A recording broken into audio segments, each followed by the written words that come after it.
Hey guys, this is Chris from Empire Bricks and welcome to Building Jedha Part 5. Part 5 already, really happy to make a lot of progress and show it to you. But first of all, I would like to thank you for 50 subscribers. I hit it a few days ago, I think, and I'm really happy with the support, and I just want to thank you all very much. Um, let's see if we can grow to 100 and take it from there. So let's have a look at the progress of Jedha.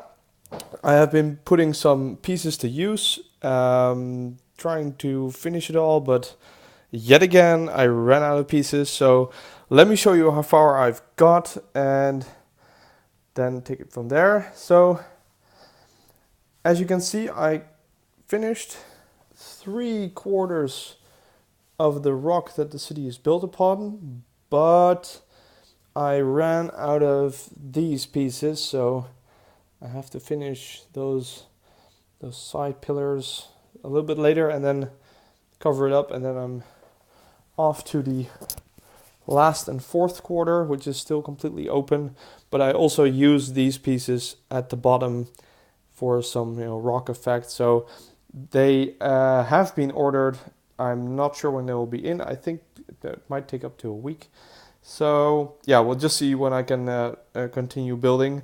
But when this will be finished, then I guess a lot of the hard work is done. Because as you can see, I have already started with the city, and there is some extra stuff that came in. So let me take you through it. So the TIE fighters, I think last time were on a stack of translucent studs, but now I have these bars or antennas where I can attach them to. So there's a few of them flying around now. I have more of these bars, but I'm just waiting for more attachment points in the city so I can put them over there. Although it is quite of a challenge because the bars are exactly the same length, of course, so I don't want all the TIE fighters flying at the same altitude, so I have to figure out a way to do that. But still pretty happy with how it looks. A lot better than the studs anyway. Also, I got some pieces to create my own micro-scale Imperial cargo ships. So this is what they became. They have the iconic wings attached with clips, so they can actually move up and down. So this is the landing position, and here in the corner of the city I made a landing pad for them. So this one will be over here. There is another landing pad under construction over here, and this area is reserved for the Temple of Khyber. So I'll move the city a bit up here and then stop. And I think I'll build the Temple of Khyber separately first, just to see if I like the design, and then just put it on here when it's finished. Just to experiment a little bit with the height. Also, for the Temple of Khyber, I need the same slopes as for the rest of the building. So I think I ordered 100 or something.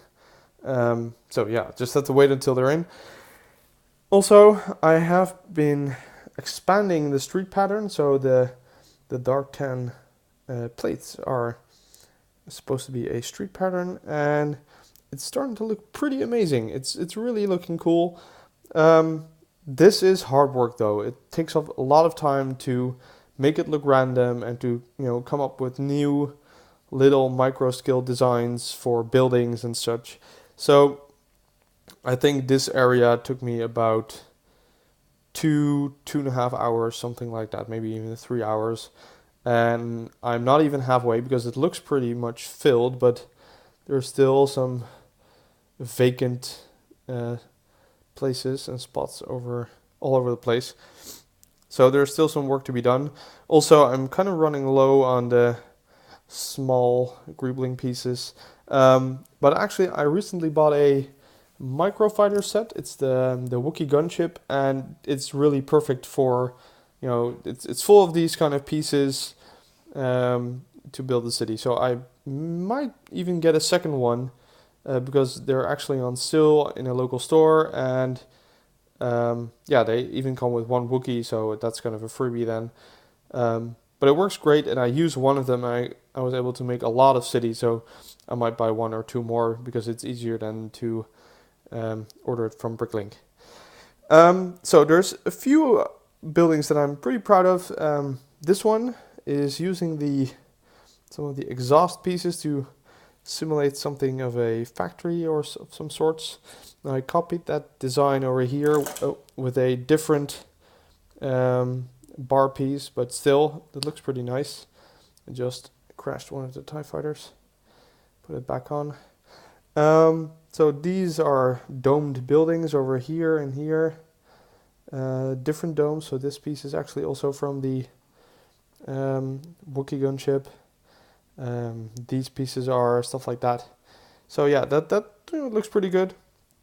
I'm pretty happy with how the landing pad turned out and with my gunship, because the orange looks pretty nice and the wings are correct. The proportions look somewhat okay. It's a bit bigger than the TIE fighter, which it should be. So yeah, pretty happy with that. So as you can see, I've sort of filled half of it. This half doesn't need to be filled entirely because of the temple.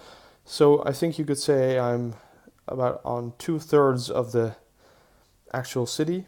But yeah, we'll have to see. I also ordered some more templates to finish the edges of the city.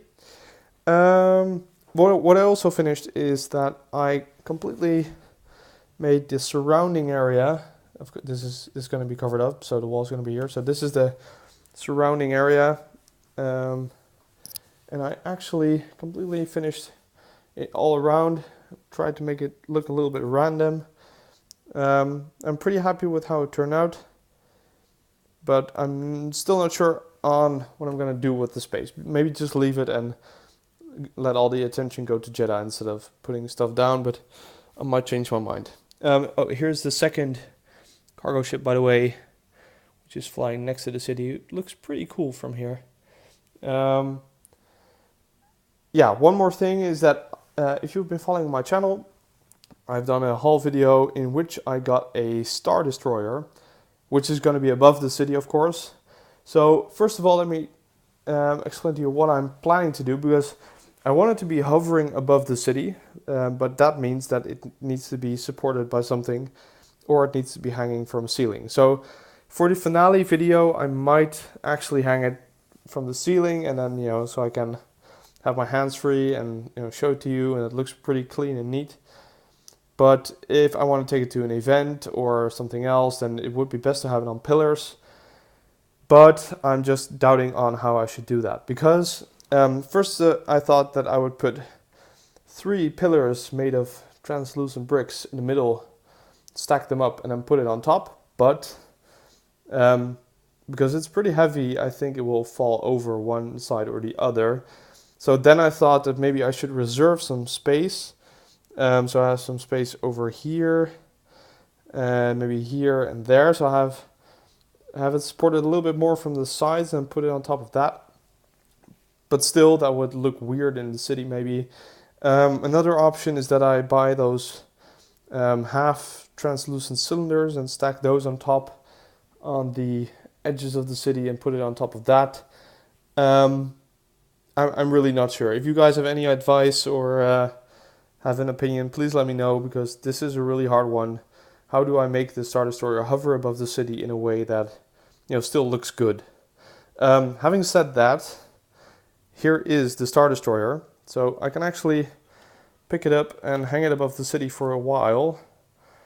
So you can see a little bit what I'm trying to do. So this is sort of what I want to do. It's hard to hold a camera and the Star Destroyer, but you kind of get the idea. I'm not there yet, but it's gonna look amazing. Both on pictures and video, I hope. But yeah, so this is going to be the biggest challenge. How do I get this one on top of that without destroying it or having it fall over or stuff like that? So that's the progress, guys. There's more bricks coming in. It might take a week or 1.5 weeks before the next update. Simple reason for that is that there is 2 bricklink orders that I both need to make some progress that you can actually see. So I think I'm going to wait for both and then build, so there's actually some progress that I can show you. Maybe even the start of the Temple of Khyber, I'm not sure. But yeah, that's going to be a cool video. So I really hope you enjoyed this video. Please stay watching. like, comment and subscribe, and see you at part 6.